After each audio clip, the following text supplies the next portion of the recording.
नमस्कार, BTV news में स्वागत है आपका। आइए खबरों की शुरुआत करते हैं इस खबर के साथ। खंडारी जलाशय का पानी दूषित हो चुका है, इसलिए नगर निगम ने यहां से पानी की सप्लाई पूरी तरह बंद कर दी है, लेकिन मूल समस्या की तरफ ध्यान नहीं दिया जा रहा है। अब नगर निगम अध्यक्ष रिंकू बिज ने IIITDM के डायरेक्टर को पत्र लिखा है कि संस्थान का दूषित पानी खंडारी में मिल रहा है, इसे तत्काल रोकें। नगर निगम अध्यक्ष रिंकू बिज ने IIITDM के डायरेक्टर को पत्र लिखा है कि खंडारी जलाशय में मिलने वाले दूषित पानी को तत्काल बंद कराएं, क्योंकि IIITDM का दूषित पानी खंडारी में मिल रहा है और पूरा जलाशय दूषित हो गया है। इसके पानी से दुर्गंध आ रही है, जिसके चलते नगर निगम के जल विभाग ने यहां से पानी की सप्लाई बंद करा दी है। हमारा जो मोहम्मदवार फिल्टर प्लांट है, यहाँ पे जो हमारा पानी आता हैगा खंडारी जलाशय से, उस खंडारी जलाशय में बार बार लोगों के द्वारा जो शिकायत आ रही थी कि ये पानी दूषित है, तभी संज्ञान में आया ये बात कि वहाँ IIIT जो हमारे यहाँ डुमना रोड पे बनी है, उनके निस्तार का पानी जाके खंडारी जलाशय में मिलता है, जो कि बहुत ही दुखद है। पूर्व में अधिकारियों से जब हमने चर्चा करी तो अधिकारियों ने बताया कि एक पत्र उनको दिया था IIIT को, तो उन्होंने जवाब में पत्र दिया कि हम फ़िल्टर करके पानी छोड़ते हैं, जो भी उचित नहीं है, क्योंकि वहाँ से जल की पूरी आपूर्ति होती नगर में। ये अत्यंत खेदपूर्ण है कि एक दूषित जल आके मिल रहा है जलाशय में और उस जल को हम नगर में वितरित करवा रहे हैं। मैंने अभी जैसे ही मुझे संज्ञान में आया, वहाँ के डायरेक्टर महोदय को पत्र प्रेषित किया हैगा और उनको अनुरोध किया है कि किसी भी तरीके का जल आपके संस्थान का खंडारी जलाशय में नहीं जाना चाहिए। हैरत की बात यह है कि जबलपुर के सबसे पुराने और प्राकृतिक जलाशय का पानी जहरीला हो गया है और उसे बचाने के लिए कोई ठोस प्रयास नहीं किया जा रहा है। आधे शहर की प्यास बुझाने वाले जलाशय में गटर का पानी मिल रहा है और गलती करने वालों के खिलाफ अधिकारी मुंह तक नहीं खोल रहे हैं। हालांकि अब अध्यक्ष द्वारा लिखे गए पत्र के बाद इस मुद्दे की तरफ सबका ध्यान जाने लगा है। आसमान छूती सब्जियों की कीमत को लेकर युवा कांग्रेस ने मालवीय चौक पर सरकार के खिलाफ प्रदर्शन किया। युवा कांग्रेस कार्यकर्ताओं ने कहा कि सब्जियां इतनी महंगी हो गई हैं कि उन्हें खरीदने के लिए बैंक से लोन लेने की जरूरत पड़ सकती है। मालवीय चौक पर लगी सब्जी की दुकान और बैंक का काउंटर दरअसल युवा कांग्रेस द्वारा किए जा रहे विरोध प्रदर्शन का हिस्सा है। युवा कांग्रेस कार्यकर्ताओं का कहना है कि पहले बैंक से लोन ले लें, उसके बाद सब्जियां खरीदें, क्योंकि अब सब्जियों के रेट आम आदमी की पहुंच से बहुत बाहर जा चुके हैं। टमाटर 150 रुपये किलो और अदरक मिर्ची 250 रुपये किलो बिक रही है। महंगाई के कारण आम जनमानस का जीना मुश्किल हो रहा है। गृहिणियां परेशान है, आम आदमी की कमर महंगाई की वजह से टूट। यहाँ पर हमने एक प्रतीकात्मक स्टॉल लगाया हुआ है, लोग अपनी बहुमूल्य सामग्रियों को रखकर उसके बदले में टमाटर, अदरक और मिर्ची खरीद रहे हैं और वहीं फिर उन खरीदी हुई चीज़ों को बैंक में ले जाकर FD कराने का काम कर रहे हैं। हम ये संदेश देना चाहते हैं कि इस कदर सब्जियों के दाम बढ़े हुए हैं कि आम जनता और आम परिवार, जो मध्यम वर्गीय परिवार हैं, उनकी कमर टूट चुकी है। विरोध प्रदर्शन के जरिए युवा कांग्रेस कार्यकर्ताओं ने आरोप लगाया कि सरकार का महंगाई पर कंट्रोल समाप्त हो चुका है। जनता त्राही त्राही कर रही है। भाजपा को सरकार में बने रहने का कोई अधिकार नहीं है। विरोध प्रदर्शन के चलते मुख्य चौराहे पर देर तक मजमा लगा रहा।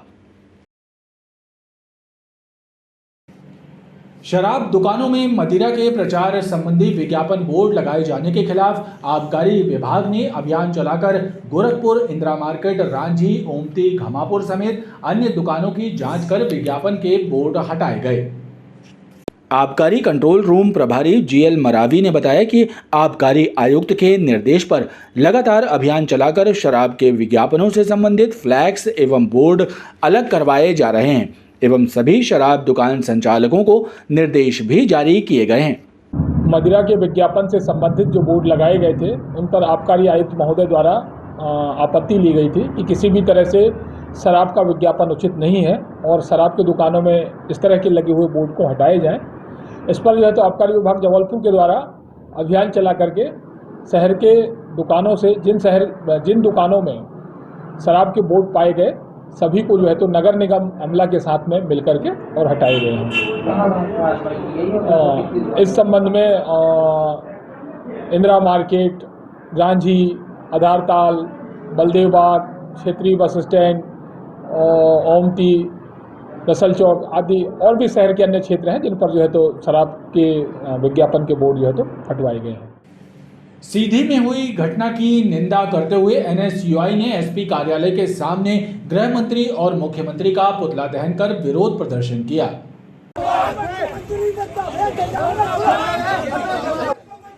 एसपी कार्यालय के सामने नारेबाजी करते हुए पुतला दहन कर रहे एनएसयूआई के कार्यकर्ताओं ने सीधी में भाजपा कार्यकर्ता द्वारा एक विक्षिप्त आदिवासी पर बाथरूम किए जाने की घटना की कड़ी निंदा की और गृह मंत्री से इस्तीफा देने की मांग की।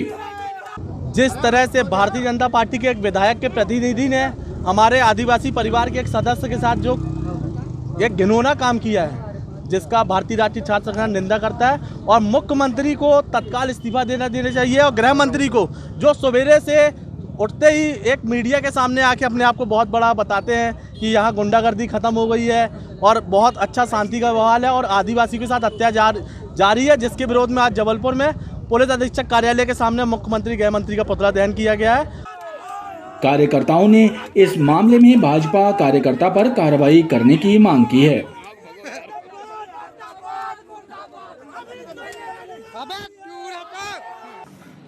कर चोरी की शिकायत पर स्टेट जीएसटी की टीम ने आगा चौक स्थित आनंद ग्लास एंड प्लाईवुड फर्म में छापा मारा।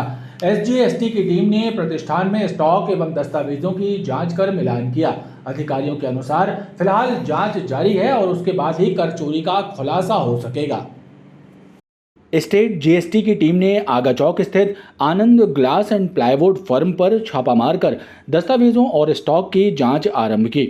इस दौरान स्टॉक का मिलान एवं टैक्स से संबंधित दस्तावेजों का परीक्षण किया गया। एसजीएसटी के असिस्टेंट कमिश्नर प्रकाश सिंह ने बताया कि प्रतिष्ठान के विरुद्ध कर में अनियमितताओं की शिकायत मिल रही थी, जिसके आधार पर कार्रवाई की गई। देखिए, ये स्टेट जीएसटी की एंटी एविजन ब्यूरो की रेड की कार्रवाई है। Messrs Anand glass and plywood पे ये कार्रवाई की गई है। इनके अगेंस्ट कुछ हम लोगों को टैक्स पेमेंट को लेकर डिस्क्रिपेंसीज की कुछ कंप्लेंट्स थी, कुछ इनपुट्स थे, उसे रिगार्डिंग ये कार्रवाई की गई है।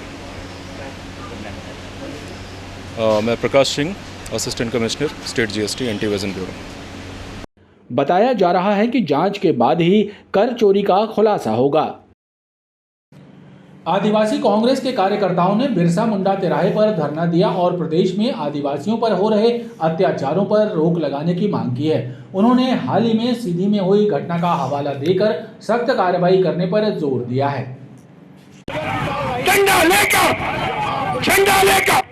धरना प्रदर्शन कर रहे आदिवासी कांग्रेस कार्यकर्ताओं ने हाल ही में सीधी में आदिवासी विक्षिप्त के साथ भाजपा कार्यकर्ता द्वारा की गई शर्मनाक हरकत का विरोध किया और उसे सख्त सजा दिए जाने एवं उसका घर जमींदोज करने की मांग की है।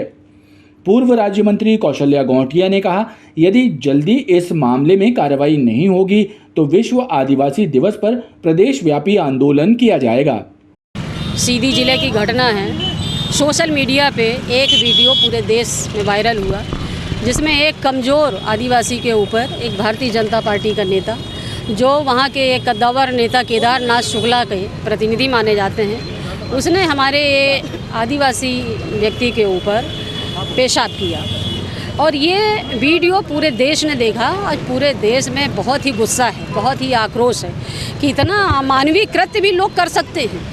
इस बात को लेके आज हमने आदिवासी कांग्रेस की तरफ से यहाँ पर धरना प्रदर्शन किया और ये चेताया वर्तमान सरकार को कि मुख्यमंत्री को और गृह मंत्री को 24 घंटे के अंदर जैसे दूसरों के साथ करते हैं उसके घर को जमीजोत करें, उसको जेल में डालें और कड़ी से कड़ी सज़ा दें, क्योंकि ये घटना बर्दाश्त करने लायक नहीं है। ये हमारी मांग है और अगर ऐसा नहीं करते तो 9 अगस्त को विश्व आदिवासी दिवस है। हम पूरे मध्य प्रदेश में मुख्यमंत्री चौहान का और सरकार का पुतला दहन करेंगे।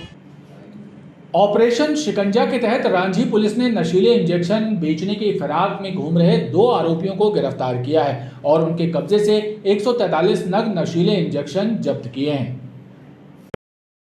बापूनगर सामुदायिक भवन के पास नशे के इंजेक्शन बेचने की फिराक में खड़े मेलकम और विकास दहेरिया को रांची पुलिस ने गिरफ्तार किया है। थाना प्रभारी सहदेव साहू ने बताया कि उनके पास से 143 नग नशीले इंजेक्शन मिले हैं और उनसे पूछताछ की जा रही है। ऐसी एक गंभीर बात है नशीली इंजेक्शन बेचना। इनकी मुखबिर द्वारा सूचना मिली थी। ये दोनों व्यक्तियों को रंगे हाथ दबिश दे करके 140 सीसी और सीरीज जब्त किया गया था और इनके खिलाफ अपराध पंजीबद्ध करके आज न्यायालय में पेश किया गया और जेल दाखिल किया गया है। दोनों के विरुद्ध मामला कायम कर कार्रवाई की जा रही है। भेड़ाघाट धुआंधार में कूदकर अपनी जान देने वाले किसान दंपत्ति में से पति के बाद पत्नी का शव भी मिल गया है। भेड़ाघाट पुलिस के अनुसार बमोरा हिनौता निवासी किसान धर्मेंद्र पटेल और उनकी पत्नी संध्या के द्वारा छोड़ा गया सुसाइड नोट भी मिला है, जिसके आधार पर जांच की जा रही है। ग्राम बमोरा हिनौता निवासी किसान धर्मेंद्र पटेल और उसकी पत्नी संध्या पटेल ने धुआंधार में कूदकर अपनी जान दे दी। मंगलवार को शहपुरा के माल कचार में धर्मेंद्र का शव मिला और बुधवार को संध्या की लाश भी मिल गई है। भेड़ाघाट थाना प्रभारी शफीक खान के अनुसार उनके पास से एक सुसाइड नोट बरामद हुआ है, जिसमें कुछ परेशानी के चलते आत्मघाती कदम उठाने का जिक्र किया गया है। इसके आधार पर जांच की जा रही है। अब हमको पता नहीं चला कुछ भी। काम लगा था लेबर का, शाम को हम लोग बैठ गए।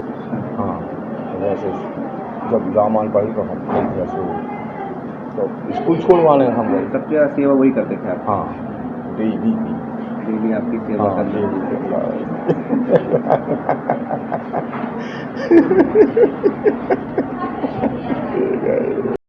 धर्मेंद्र पटेल और उनकी पत्नी ने नर्मदा नदी में कूदकर आत्महत्या की है। अभी उसकी जांच की जा रही है। अभी वहाँ एक सुसाइड नोट भी मिला है और आज ही डेड बॉडी रिकवर हुई है दोनों की, तो की अभी जांच की जा रही है। सुसाइड नोट का जिक्र क्या है? कुछ परेशानियां थीं उसको, जिसके कारण उसने आत्महत्या की। कुछ लोन की बात करने, कुछ देखिए, अभी हम तस्दीक करेंगे लोन था नहीं था क्या है, कुछ बातें हो रही हैं ऐसी, पर अब देखेंगे लोन था नहीं था उसको। वजह समझ में आई नोट में क्या होगा? अभी तो कुछ परेशानी रही है उसकी। अब वो लोन की बात सामने आ रही है कि कुछ उसका लोन था बैंक से, उसके बारे में बैंक से भी पूछताछ की जाना बाकी है। ये 5-6 दिन पहले घर से निकले थे सुबह और कल उनके पति की डेड बॉडी मिली नर्मदा जी में और आज उनकी पत्नी की डेड बॉडी मिली। हाँ, मोटरसाइकिल धुआंधार के पास खड़ी हुई पाई गई थी। धुआंधार के पास इनके चप्पल भी मिली थी। ये धुआंधार जो वाटरफॉल है उसके आगे से, काफ़ी आगे से, करीब 100 मीटर आगे से मिली। किसान दंपत्ति द्वारा आत्महत्या किए जाने की वजह बैंक से लिया गया लोन बताया जा रहा है, लेकिन पुलिस भी फिलहाल कुछ स्पष्ट नहीं कह रही है। खबरों का ये क्रम लगातार जारी है। आप देखते रहिए BTV न्यूज़।